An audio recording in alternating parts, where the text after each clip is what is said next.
जय हिंद दोस्तों। कैसे हैं आप लोग? उम्मीद है आप लोग अच्छे होंगे, मस्त होंगे, स्वस्थ होंगे, जबरदस्त होंगे। कल का नया साल आप सभी लोग का अच्छे से गया होगा। आप लोग का नया साल बहुत खुशी भरा रहा होगा।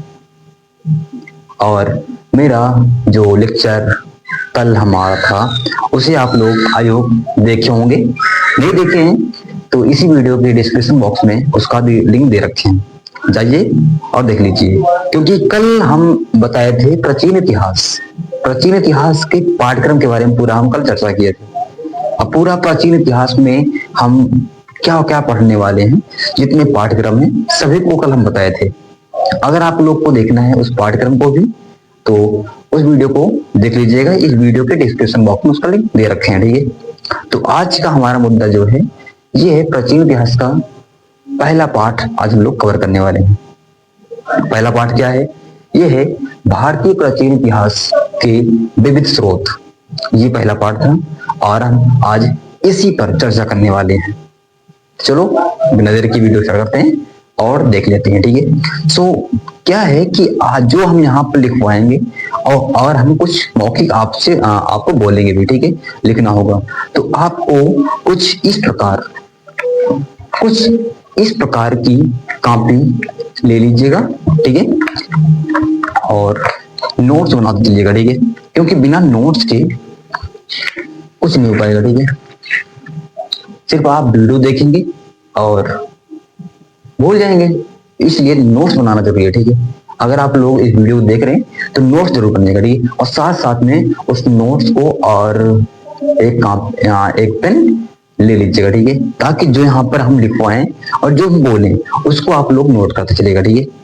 चलो बिना देर की वीडियो स्टार्ट करते हैं और देखते हैं, ठीक है, कि प्राचीन भारतीय इतिहास के कौन कौन से स्रोत हैं, ठीक है। तो आप लोग भी साथ साथ में नोट करते चलेगा, ठीक है। लिखते हैं प्राचीन भारतीय इतिहास के विविध स्रोत, ठीक है। ये हमारा आज का पहला पार्ट है, ठीक है। यानी हमारे प्राचीन भारतीय इतिहास के कौन कौन से स्रोत हैं, ठीक है। सो पहले एक चीज बताओ कि आखिर इतिहास क्या है? फिर पता है आपको? देखो, इतिहास जो होता है, इतिहास इतिहास दो शब्दों से मिलकर बना हुआ है। इति प्लस हास। कौन कौन सी? इति प्लस हास, ये दो शब्दों से मिलकर बना हुआ है। यस, इति प्लस हास। तो इति का मतलब क्या होता है? इति का मतलब होता है ऐसा ही, ठीक है। क्या होता है? ऐसा ही। इति का अर्थ होता है ऐसा ही। और हास का मतलब होता है हुआ था, ठीक है। क्या हुआ था? यानी इतिहास का अर्थ होता है कि ऐसा ही हुआ था, ठीक है। समझे ना? इतिहास का क्या मतलब होता है? ऐसा ही हुआ था। चलो जान गए। तो अब हम जानेंगे कि इसके कौन कौन से स्रोत हैं, ठीक है। तो वैसे तो अगर देखा जाए तो उसकी इस इतिहास के जो विविध स्रोत हैं मुख्यतः दो हैं, ठीक है। पहला साहित्यिक स्रोत और दूसरा पुरातात्विक स्रोत। अभी हम इसको लिखवाते हैं, ठीक है। और आपको भी साथ साथ में लिखना है, ठीक है। चलो यहां पर लिखते हैं पहला और यहां पर लिखते हैं दूसरा, ठीक है। तो देखो, जो पहला है वो क्या है? साहित्यिक स्रोत, ठीक है। साहित्यिक स्रोत, ठीक है। और दूसरा है वह पुरातात्विक स्रोत, ठीक है। कौन सा? साहित्यिक स्रोत है और पुरातात्विक स्रोत है, ठीक है। चलो ये जान गए। देखो, अगर इतिहास को जानना है, ठीक है, तो आपको प्राचीन इतिहास को भी प्राचीन इतिहास को जानना है तो आप सिर्फ दो तरीके से जान सकते हैं, या इस तरीके से या फिर इस तरीके से। ये क्या है साहित्यिक स्रोत, मतलब क्या होता है? इसका मतलब होता है कि जो चीज कहीं पर लिखी हुई हो, ठीक है, वो साहित्यिक स्रोत में आता है, ठीक है। यानी कि जो हमें प्राचीन इतिहास में कोई लिख करके चला गया हो, ठीक है, तो उसे हम पढ़े हों, तब हमें पता लगा हो कि हाँ प्राचीन इतिहास भी है। या हमें ऐसे पता लग सकता है कि प्राचीन इतिहास में कोई पहले कोई वस्तु को इस्तेमाल किया हो, ठीक है, यानी कि किसी व्यक्ति की कोई वस्तु मिले, ठीक है, या किसी व्यक्ति की हड्डी या कुछ भी ऐसी मिले, ठीक है, तो वो पुरातात्विक में आता है, ठीक है। यानी कि कोई लिखा हुआ अगर स्रोत मिलता है तो वो आ जाएगा साहित्यिक स्रोत में। कोई वस्तु मिलती है, कोई और चीज मिलता है तो पुरातात्विक में आता है, ठीक है। दो ही तरीके से हम इतिहास को जान सकते हैं, यस, कोई लिखा हुआ चीज या फिर कोई सच में ऐसा कुछ साक्ष्य मिला हो, ठीक है। चलो, तो अब जो ये लिखा हुआ है, यानी जो साहित्यिक स्रोत है ना, इसको भी हम दो भाग बांटते हैं, ठीक है। कितने भाग में? दो भाग में। साथ साथ में आप लोग भी डायग्राम को बनाते चलिएगा, ठीक है। देखो, दो साहित्यिक स्रोत कौन से हैं?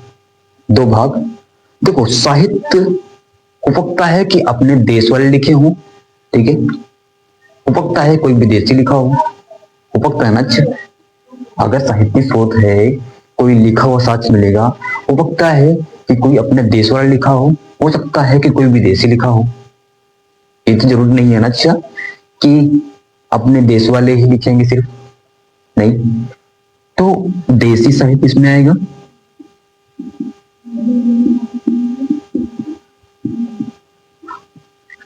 ठीक है, और विदेशी साहित्य, ठीक है, विदेशी साहित्य, ठीक है, क्या विदेशी साहित्य। तो अब देखो, साहित्य दो प्रकार के हो सकता है कि अपने देश वाले लिखे हो कोई साहित्य, ठीक है, और हो सकता है कोई विदेशी लिखा हो। तो अपने देश वाले यानी देशी साहित्य लिखेंगे तो, और कोई विदेशी लिखेगा तो वो विदेशी साहित्य, ठीक है। तो अब हम बात करेंगे कि देखो, देशी साहित्य भी दो प्रकार का होगा, है ना। क्या होगा? दो प्रकार का। कौन कौन से होंगे? तो एक होगा धार्मिक और एक होगा लौकिक, यस, यानी कि कोई धर्म से जुड़ी हुई बातें हो सकती है लिखा हुआ, या कोई धर्म से हट करके बातें हो सकती हैं, ठीक है, लिखा हुआ। अपने देश में दो तरह के लोग होते हैं, एक आस्तिक एक नास्तिक, है ना। तो उसमें भी ऐसे ये भी है, ठीक है, जो साहित्य लिखे जाएंगे वो भी एक धार्मिक चीज पे लिखा जाएगा और एक गैर धार्मिक चीज पे, ठीक है। तो देसी साहित्य भी हम दो भाग में बांट देंगे, ठीक है। कौन कौन से बताते हैं, ठीक है। देखो, एक होगा धार्मिक साहित्य, ठीक है, अपने देश के हैं लेकिन हो सकता है वो धर्म पर कोई साहित्य लिखा हो, या हो सकता है कि वो धर्म पर ना लिखा हो, ठीक है। तो एक है धार्मिक साहित्य, ठीक है, क्या है? धार्मिक साहित्य। और अगला क्या है? लौकिक साहित्य, ठीक है, ठीक है। अब यहां पर भी आता है विदेशी साहित्य में। आखिर वो कौन कौन से विदेशी साहित्य हैं जो हमारे भारतीय इतिहास के बारे में लिखी हैं, उसको भी जानना जरूरी है। तो विदेशी साहित्य में दो मेन है, ठीक है, एक यूनानी, दूसरा चीनी यात्री, ठीक है। यानी कि पहला यूनानी और दूसरा चीनी, दो साहित्य मिलते हैं, ठीक है, जो बातें करते हैं हमारे प्राचीन भारतीय इतिहास के बारे में, ठीक है, यानी भारतीय इतिहास के बारे में जो चर्चा करते हैं, ठीक है। कौन सा? यूनानी, यूनानी साहित्य, जो यूनान के लोग थे वो जो साहित्य लिखे थे हमारे भारतीय इतिहास पर, एक वो हो गया साहित्य, और एक चीनी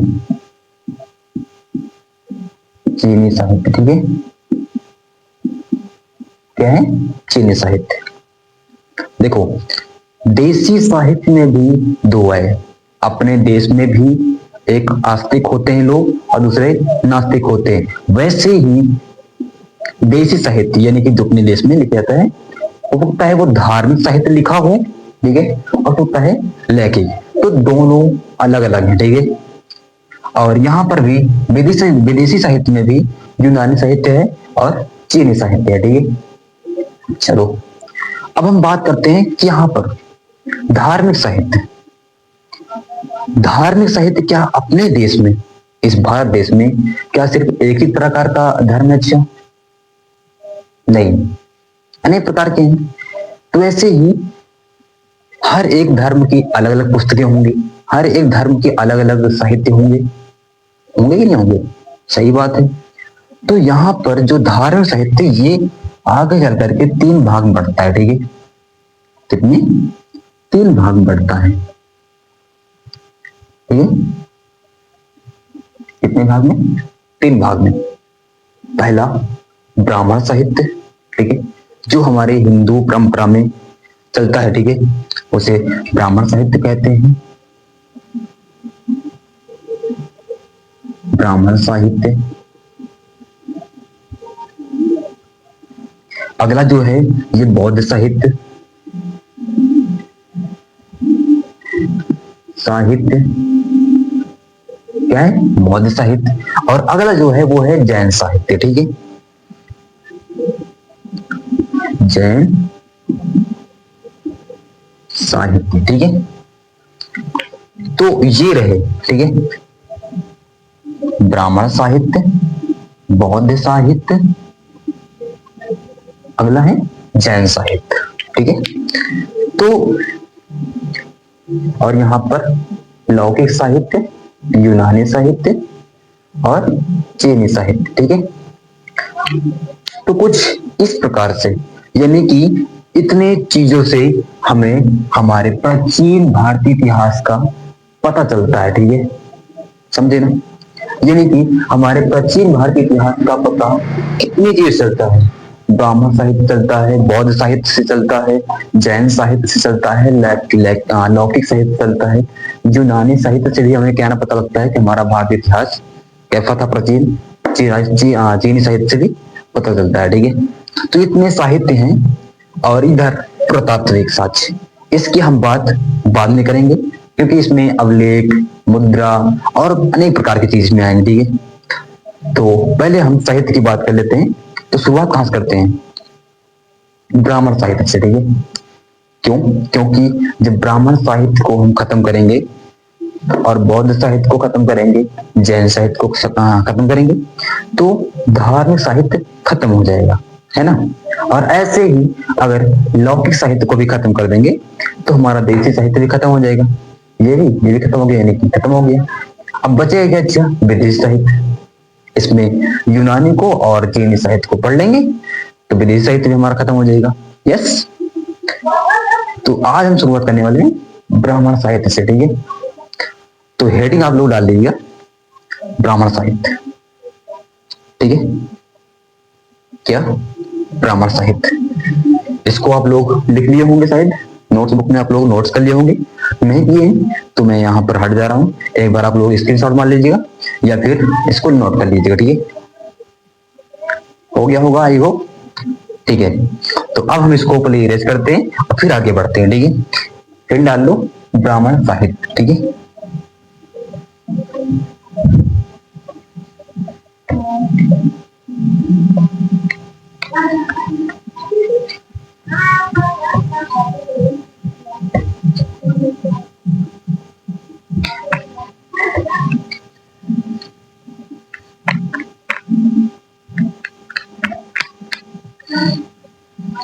ठीक, डाल दिया आप लोग हेरी ब्राह्मण साहित्य। ब्राह्मण साहित्य, जो ब्राह्मण साहित्य है इसके भी अनेक अंग हैं। ठीक है, ठीक। तो देखो, ब्राह्मण साहित्य में हम किन किन चीजों के बारे में पढ़ते हैं फिर। ठीक है, तो पहला जो आएगा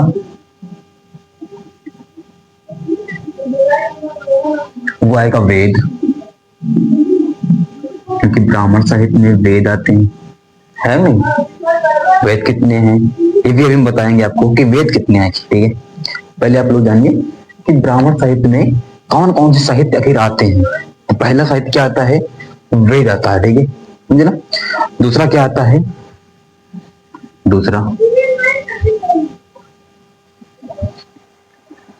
दूसरा आता है स्मृति साहित्य। ठीक है, क्या आता है? स्मृति साहित्य। क्या आता है? स्मृति साहित्य। ठीक है, समझ गए? तीसरा क्या आता है? ठीक है, तो देखो, पहले ये वेद हो गया, दूसरा स्मृति साहित्य हो गया, और दूसरा जो है ब्राह्मण ग्रंथ आता है। ठीक है, ब्राह्मण ग्रंथ आता है। ठीक है, क्या आता है? ब्राह्मण ग्रंथ। और जो अगला आता है वो क्या आता है? इन सबको नोट कर चलेगा। ठीक है, अगला आता है आरण्यक। ठीक है, आरण्यक। ठीक है, आरण्यक। ठीक है, और जो अगला आता है वो महाकाव्य साहित्य आता है। ठीक है, क्या आता है? महाकाव्य साहित्य। महाकाव्य साहित्य। ठीक है, और जो लास्ट आता है वो क्या आता है? वो होता है उपनिषद। ठीक है, क्या आता है? उपनिषद साहित्य। उपनिषद साहित्य। ठीक है, ये हो गए। ठीक है, तो ये सभी ब्राह्मण साहित्य के साहित्य हैं। ठीक है, पहला वेद, स्मृति साहित्य, ब्राह्मण साहित्य, आरण्यक, महाकाव्य और उपनिषद साहित्य। ठीक है, तो ये सब भाग हैं ब्राह्मण साहित्य के। अब चलो बारी बारी से हम करते हैं सबको। ठीक है, लेकिन इससे पहले आप कुछ थोड़ा सा जान लीजिए कि जो प्राचीन इतिहास है, जो प्राचीन इतिहास है हमारा, वो उसको जानने के लिए बहुत सारे स्रोत हैं। ठीक है, अब हम देखिए, ठीक है, जो हमारा प्राचीन इतिहास है इसको जानने के लिए क्या है? बहुत सारे स्रोत हैं। ठीक है, देख सकते हैं यहाँ पर भी, ये तो इसके भाग हो गए, और भी लिखे थे ना बहुत सारे। तो प्राचीन इतिहास को जानने के लिए हमारे पास बहुत सारे स्रोत हैं, लेकिन मुख्यतः कौन से कितने हैं? दो हैं। हम तुम पता इतना अच्छा, कितने हैं? दो। एक साहित्यिक स्रोत, दूसरा पुरातात्विक स्रोत, है ना? अच्छा, होता है इतना। तो इसको लिखना है आपसे। ठीक है, पॉइंट बना लो, लिखना है प्राचीन इतिहास को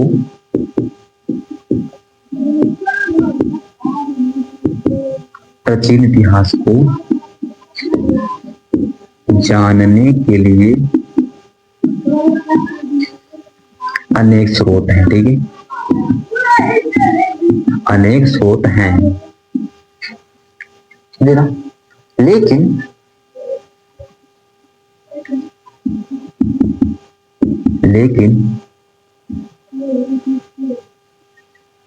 मुख्यतः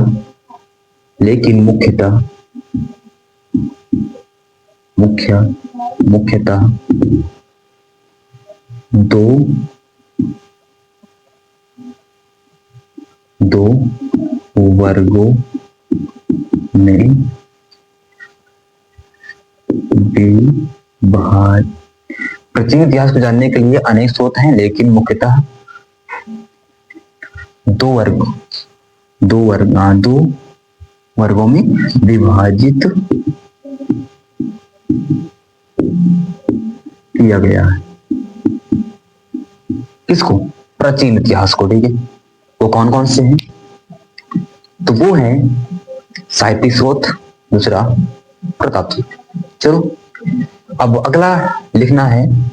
अब अगला हेडिंग आएगा साहित्यिक स्रोत।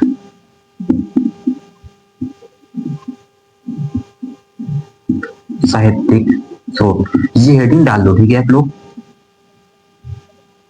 क्या साहित्यिक स्रोत हेडिंग डाल दो। ठीक है, डालिए। ठीक, तो साहित्यिक स्रोत होता क्या है पहले जान। ठीक है, साहित्यिक स्रोत क्या होता है? देखो, प्राचीन इतिहास में ना, प्राचीन भारतीय इतिहास में जो मानव था वो कागज से परिचित नहीं था। ठीक है, साहित्यिक स्रोत में सुन ले। ठीक है, प्राचीन भारतीय इतिहास में जो मानव था वो कागज से परिचित नहीं था, यानी कि वो कागज को नहीं जानता था। समझे क्या? वह कागज को नहीं जानता था, वो कागज क्या है। ठीक है, इसलिए वो हाथों से लिखी पांडुलिपि लिखा करता था। ठीक है, समझे ना? हाथों से क्या लिखता था वो? पांडुलिपि लिख देता था। ठीक है, समझे ना? ठीक है, तो इसको लिखना है। ठीक है, साहित्यिक स्रोत में।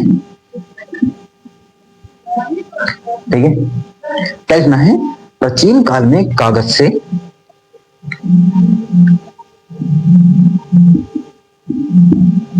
प्राचीन काल में कागज से जनमानस यानी मानव जनमानस परिचित नहीं था। परिचित नहीं था, अतः वह हाथों से लिखी पांडुलिपियां पर लिखता था। ठीक है, समझे ना? क्या है? नहीं था, अतः हाथों से लिखी पांडुलिपियां होती थी। ठीक है, क्या लिखी?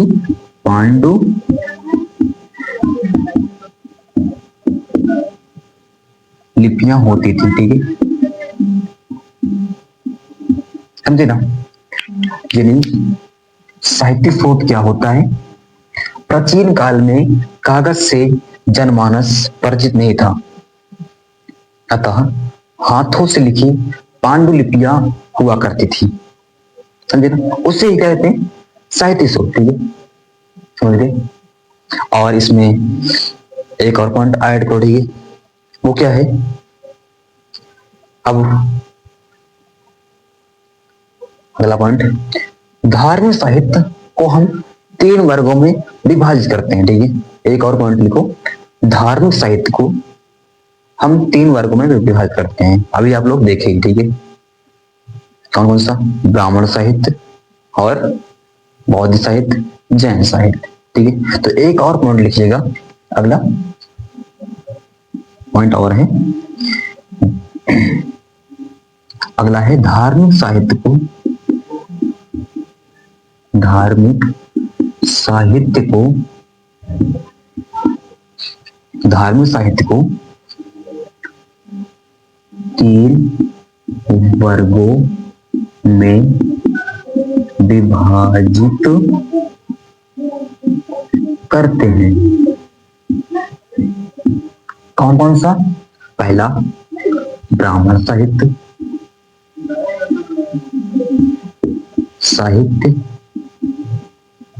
है ना, और दूसरा क्या है?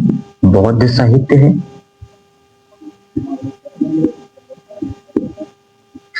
ठीक है, और तीसरा क्या है? वो है जैन साहित्य।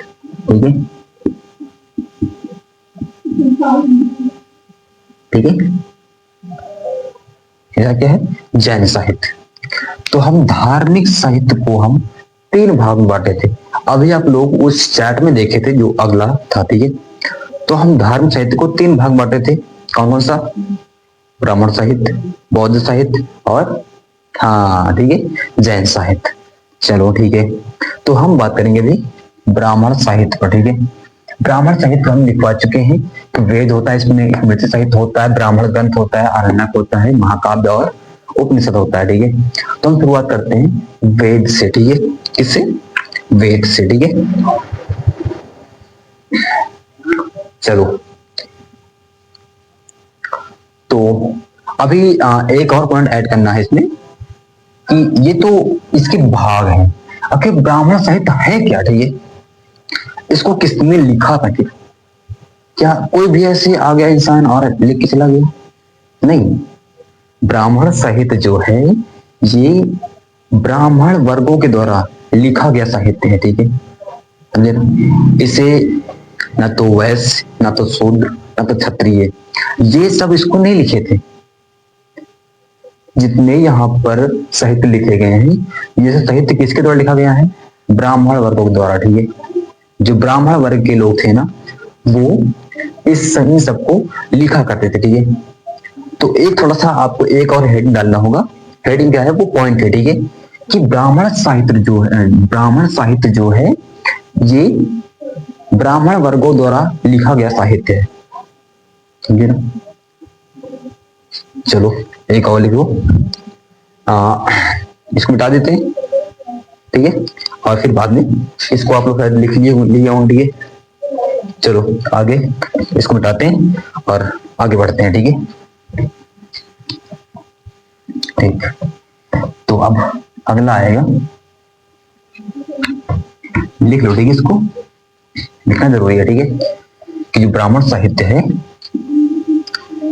ब्राह्मण साहित्य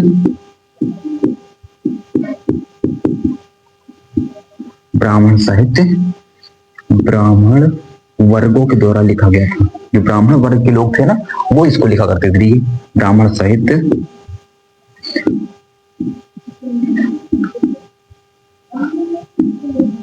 ब्राह्मण वर्गों के द्वारा लिखा गया साहित्य है। ठीक है, जो ब्राह्मण साहित्य है ये किसके द्वारा लिखा गया है? ब्राह्मण वर्गों द्वारा लिखा गया है। ठीक है, यानी कि जो वेद लिखा गया है इसको भी ब्राह्मण लोग लिखे हैं। स्मृति, ब्राह्मण ग्रंथ, आरण्यक, महाकाव्य, उपनिषद, इन सब को किसने लिखा है? ब्राह्मण वर्गों ने लिखा है। ठीक है, तो चलो अब हम बात करेंगे वेद। वेद क्या होता है? वेद कितने हैं क्या? ठीक है, तो अब देखो वेद संख्या कितनी है। अब हेड डालो वेद, हेडिंग क्या है? वेद, हेड डाल लो वेद। वेद कितने होते हैं? तो इसमें पॉइंट पहले लिखना है कि वेदों की संख्या कुल 4 है। ठीक है, वेदों की संख्या, वेदों की संख्या कुल 4 है। ठीक है, कौन कौन से वो वेद हैं? जो 4 वेद हैं, तो उनके नाम लिखना है आपको। वो है, पहला वेद है ऋग्वेद, जो बहुत प्राचीन है। सबसे प्राचीन वेद कौन सा है? ऋग्वेद ही है। ठीक है, तो पहला वेद जो है ऋग्वेद। ठीक है, और जो दूसरा है वो क्या है? वो है सामवेद। ठीक है, कौन सा है? सामवेद।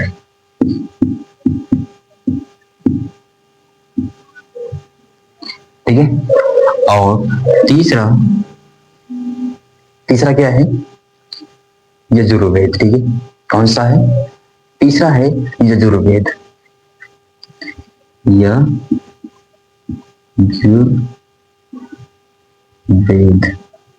यजुर्वेद। ठीक है, और जो चौथा है ये है अथर्ववेद। ठीक है, क्या है? अथर्ववेद। ठीक है, अथर्ववेद। ठीक है, ठीक है, यानी कि ऋग्वेद, सामवेद, यजुर्वेद और अथर्ववेद, ये 4 वेद हैं। ठीक है, वेदों की संख्या कितनी है? 4। कौन कौन सी? ऋग्वेद, सामवेद, यजुर्वेद, अथर्ववेद। ठीक है, ये 4 वेद हैं। अब इस पर एक पॉइंट लिखिएगा। ठीक है, क्योंकि अगर हम लिख पाएंगे तो बहुत फिर लंबा वीडियो बन जाएगा, इसलिए लिखो। ठीक है, हम बोलते हैं लिखना है, आपको लिखना है।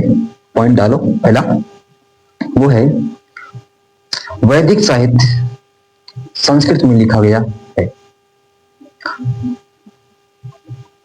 ठीक है,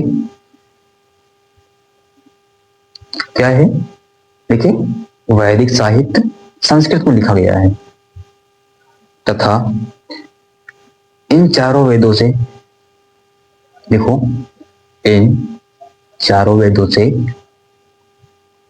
इन चारों वेदों से,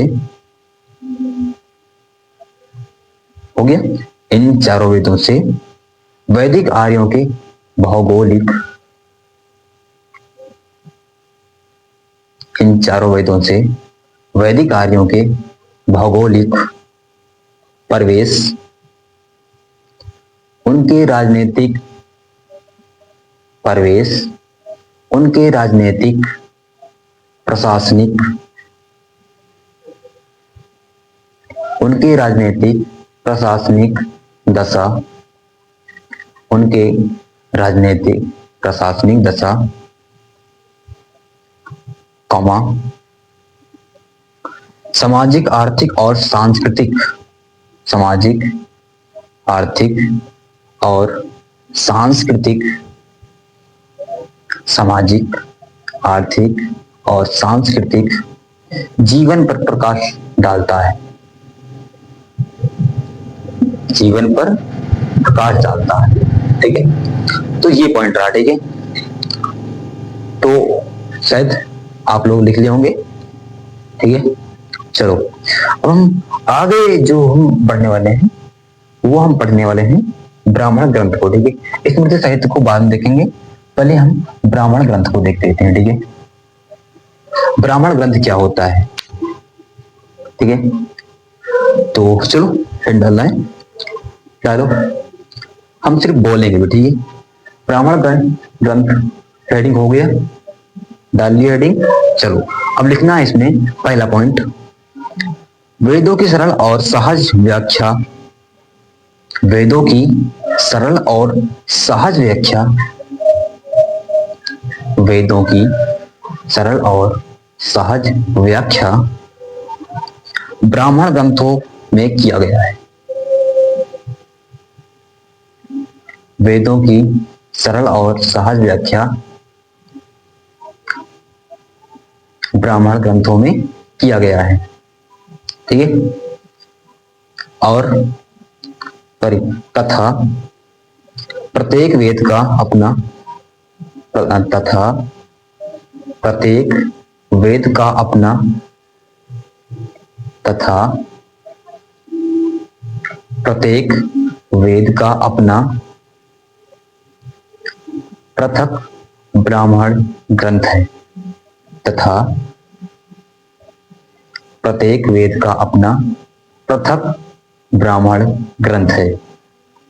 जैसे जैसे ऋग्वेद, ऋग्वेद का ऐतरिक और कौतिकी। ठीक है, ऐतरिक और कौतिकी, ऋग्वेद का ऐतरिक और कौतिकी ग्रंथ। ठीक है, ग्रंथ, कौमा अथर्ववेद का गौपथ ग्रंथ, अथर्ववेद का गौपथ ग्रंथ। हो गया, ये हो गया। तो चलो अब हम आगे बढ़ते हैं, ब्राह्मण ग्रंथ हो गया, अब हम आगे बढ़ते हैं आरण्यक। आरण्यक हेड डालो, आरण्यक। तो इसमें का जो पहला पॉइंट लिखना है, लिखो, वैदिक काल के ऋषि मुनियों के द्वारा, वैदिक काल के ऋषि मुनियों के द्वारा जिस साहित्य को, जिस साहित्य की वैदिक काल के ऋषि मुनियों के द्वारा, जिस साहित्य के, जिस साहित्य के सॉरी की जिस साहित्य की रचना जंगल में किया गया। फिर से एक बार रिपीट कर दे रहे हैं, वैदिक काल के ऋषि मुनियों के द्वारा जिस साहित्य की रचना जंगल में किया गया, उसे ही क्या कहते हैं? आरण्यक कहते हैं। उसे ही आरण्यक कहते हैं। ठीक है, चलो नेक्स्ट पॉइंट डालो। अगला पॉइंट है, प्राचीन काल में, देखो प्राचीन काल में गुरुकुल आरण्यक जंगल में होते थे। ठीक है, अब अगला तीसरा पॉइंट डालो, लिखना है इसमें, लिखो, लिखना है कुल 7 प्रमाणिक आरण्यक ग्रंथ हैं। यानी कि अभी तक कुल 7 आरण्यक ग्रंथ ही प्रमाणित हुए हैं। ठीक है, तो हो गया। ठीक, अब आपको हेड डालना है उपनिषद, डालना है उपनिषद। ठीक है, डालो हेडिंग उपनिषद। इसमें लिखना है, लिखो उपनिषद, हेडिंग हो गया। इसमें का पहला पॉइंट लिखो, उपनिषद 2 शब्दों से मिलकर बना हुआ है। उपनिषद 2 शब्दों से मिलकर बना हुआ है, उप प्लस निषद। लिखो उपनिषद 2 शब्दों से मिलकर बना हुआ है, उप प्लस निषद। हो गया, उपनिषद 2 शब्दों से मिलकर बना हुआ है, उप प्लस निषद। जहां पर देखोगे, जहां पर उप का अर्थ है,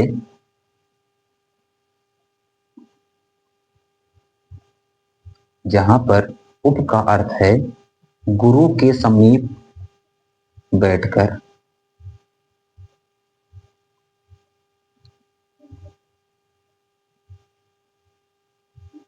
क्या लिखे? जहां पर उप का अर्थ है गुरु के समीप बैठकर, जहां पर निषद का अर्थ है सुनना। उपनिषद साहित्य को, उपनिषद साहित्य को वेदांत भी कहा जाता है। आगे लिखना है, उपनिषद साहित्य को वेदांत भी कहा जाता है।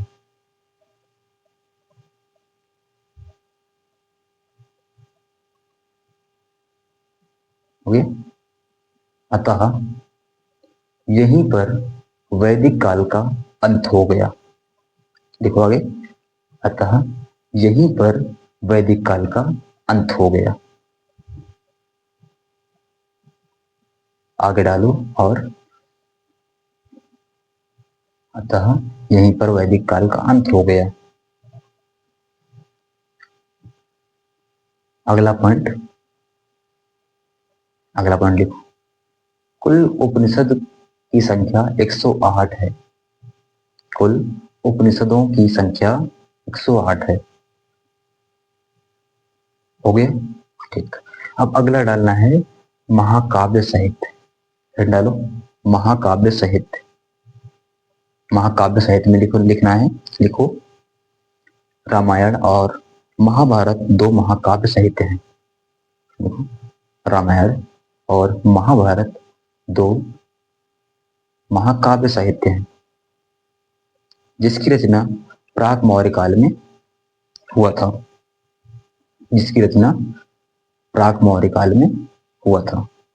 अतः रामायण और महाभारत ग्रंथ, अतः रामायण और महाभारत ग्रंथ प्राक